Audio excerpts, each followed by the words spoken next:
This is Rob, everyone. Rob helps us host Creative Space.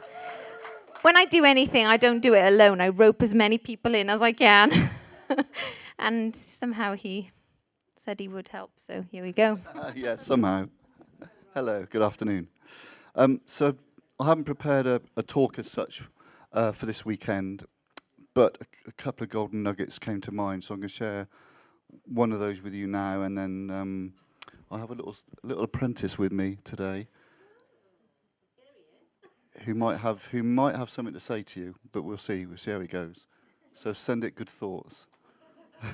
Sounds crazy, but you'll understand in a moment. So just talking about being creative, what I want to just share with you is how important it is to be aware of the environment you're in, be it within a building, be it in a field, in a wood, by the seaside, in a town centre, because you never know what's going on. You never know what that place is going to reveal to you. And if you're receptive, you may find some remarkable things happen. So this is a story when my wife and I went to Windsor Castle in England earlier in the year. It was about April time, I think. And she's really, loves history, especially Tudor history and stuff like that, of England especially. So she was desperate to go. So we went there for a weekend. And so we, arrived at Windsor Castle. It's a massive place. I don't know if anyone's been. It's huge. And we were walking around the gardens and walking around some of the stately rooms. It's like, yeah, it's impressive, I'm not a huge royalist, so it didn't do as much for me as it did for her. But I could appreciate the size of it and the size of the structure. And then we thought, well, let's have a sit down for 5 minutes and take it all in and think what we're going to do next. So we sat in this. It's the main Windsor Castle dining hall, which is about 3 times the length of this room. It's huge, but it's quite narrow. It's narrower than this room. So we walked halfway along, and then we sat down on a bench, looking at some of the paintings on the wall, and thinking, yeah, this is like, wow, this is pretty amazing. And suddenly, this song came into my head. It was instant. And it was a nursery rhyme. And I was thinking, what's going on? And it was an old English nursery rhyme called Seesaw Margery Daw, right? Let's see if I can just read it out to you. Now, I hadn't heard this since I was, a child myself in nursery school. Literally, I couldn't remember. I thought I must have heard this I couldn't have heard it on the radio. What's it doing going round in my head? And it was going round and round and round. And the rhyme is, Seesaw Margery Daw, Johnny shall have a new master. He shall earn but a penny a day because he can't work any faster. And I was thinking, where's this? What's going on? And I thought, right, this is coming out of the castle. This is coming out of the walls because matter has memory. So this is the castle revealing to me this song from memory, right? But I thought, well, what's the reason behind this? So instantly I Googled it and I was telling my wife, I got this nursery rhyme that's coming from the castle. And yeah, I haven't seen her since, but, if you do happen to bump into her, say, give her my regards, won't you? No, she actually gets that. She was okay with it. So I Googled it straight away. And it turns out it's a nursery rhyme that children that were used in labour used to sing to each other. And the line about Johnny shall earn a penny a day because he can't work any faster was the kids couldn't work hard enough to earn more than a penny a day. So essentially, putting two to two together, I figured out that they had used children for labour purposes way back in the 1700s in the castle. That was a song they used to sing that was stored in the walls of the castle, and that's what the castle was speaking to me at that time. So, yeah, I was just like, whoa, what do I do with this? And I thought, well, I don't know what I can do with it. I'll save it up for a Creative Space Zoom. But there wasn't anything that was relevant that I could jump in and say, I got this story. So hence I've saved it for today. But so where I'm going with that is to be aware of your circumstances. As creatives, you can get a lot of influence. You can pick up on a lot of stuff, that we're all connected. I talk a lot about the frequencies and sounds of the universe, the fact that everything is vibrating. So in that respect, we're all connected. We're all connected with the ground. We're all connected with all the structures around us. We're connected with the sky, with nature, with plants, with animals. There is a connection there that bonds us all. So it goes a lot deeper than that as well. You've all seen, well, I suppose most of you have seen the first Avatar film.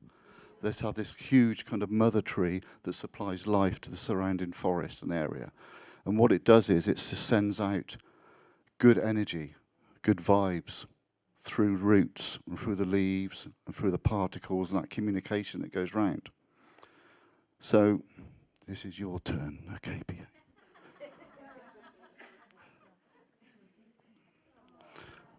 There's a way that you can pick up on what plants are saying, what melodies they're releasing, and how they're communicating.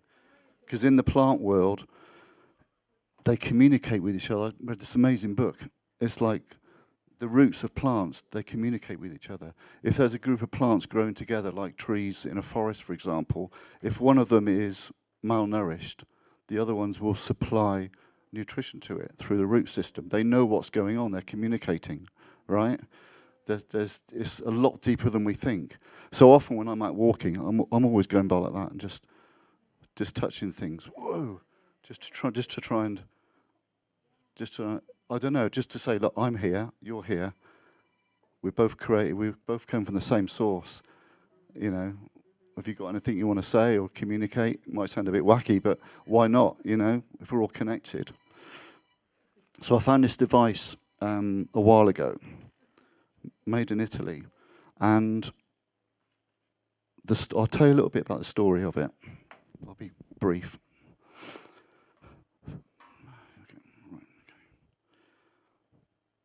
Here we go. So this company, and other companies, through extensive research, they discovered that the electrical behavior of plants could be captured using probes, electrodes, and certain devices. I have one here. How they started, and this is pretty astonishing, they had this one plant and they put it on a small cart with wheels, and they connected the electrodes up to like a forward, backwards, left and right navigation thing, right? And after a while, the plant learnt how to get around using it. But not only that, they would put like a source of vegetation in one corner and a source of water, and it figured out how to use the device to get to the water and to get to the vegetation. Right? Yeah, wacky. Another experiment they did, which is even more amazing, is that they had a plant that would recognize its owner. It would become familiar with the person who took care of it. And what it would do, it would open the door for them using electrical connections. Once it recognized that person was approaching, it would open the door for them, but not for anyone else. So, yeah. I'm as freaked out as you are, believe me. They also discovered that plants began to demonstrate that they can interact with humans. They could learn to communicate to us through certain devices like this. A real form of communication. They've done experiments with musicians where musicians have been playing and the plants have learned and understood and began to play along with the music and interact with the music. And other plants that learn this ability have managed to train other plants to do the same, to communicate. Right? Yeah, it's weird, isn't it? So, I've got a device. Yeah, absolutely. I'm going to try and connect this up and see what happens. I did this in Turkey at an event last year, and I did a big talk, and this was my pièce de résistance at the end of the talk. Nothing happened. And I was smiling, and inside I was going, Yeah, it was plastic. Yeah, it wasn't that one there. Yeah.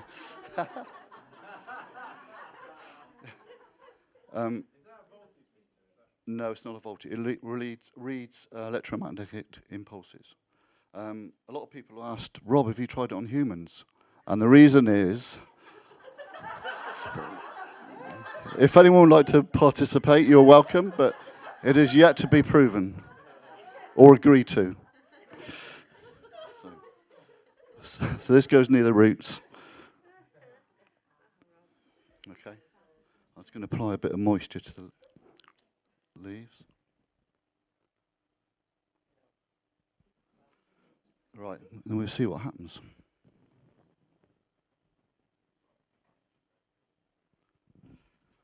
Right, so now it's waiting for a signal. We'll see if it's going to play along.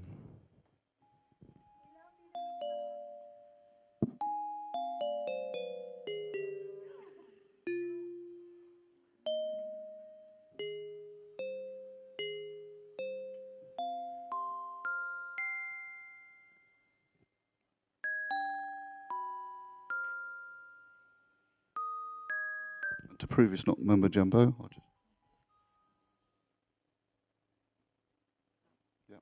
broken the signal. Back in again.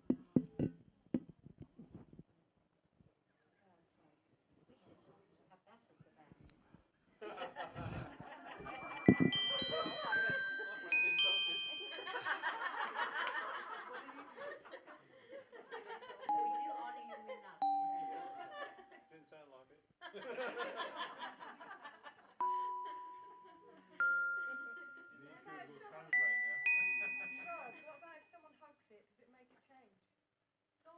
Possibly.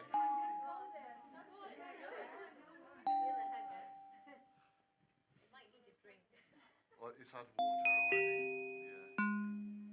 It's had a bacon sandwich for breakfast. Well, it's silly, mate.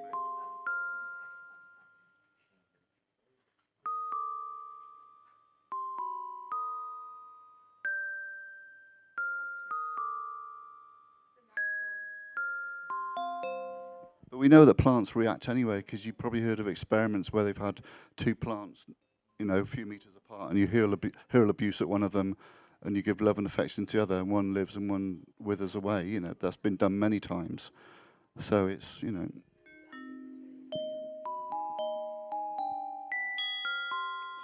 lively now. It's starting to get a bit more excited about what's going on.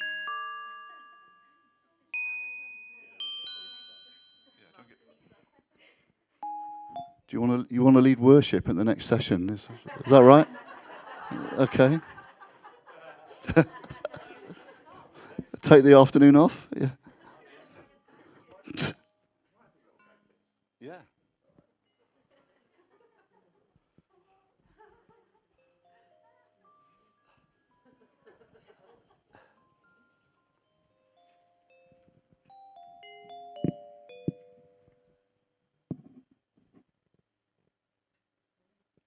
I see.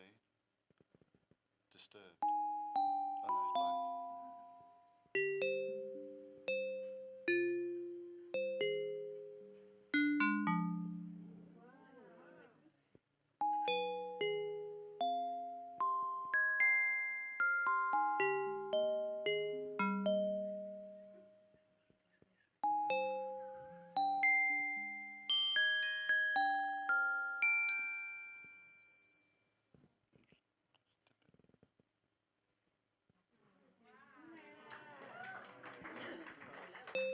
No, it's back again. So I'll just disconnect that now. There you go, it's gone. All right. So I've done many samples to date. I don't know if Phil's still here. I was in his garden doing sunflowers and chilies last year, weren't we? Just sampling those and, certain trees. There's a big, what's called an arboretum not far from me. It's like a big wood they've planted loads of ancient trees years and years ago, and they've got 3 giant redwoods called the Three Sisters that are there. And I had permission to go on site and sample 3 of those, and one was definitely not in tune with the other 2. There's a different story to be told by each one, really. But all sorts of things like rosemary, roses, wisteria, all sorts of different plants are sampled, and they've all got a different kind of melody. But this is what's happening underground that we're not aware of as well, the fact that it's communicating, and it's reacting to the environment, it's reacting to us in here. So as creatives, it's just something else we can think about, something else we can get inspired by, I think, as we go forward. So there you go. Thank you. Thank you. Thank you.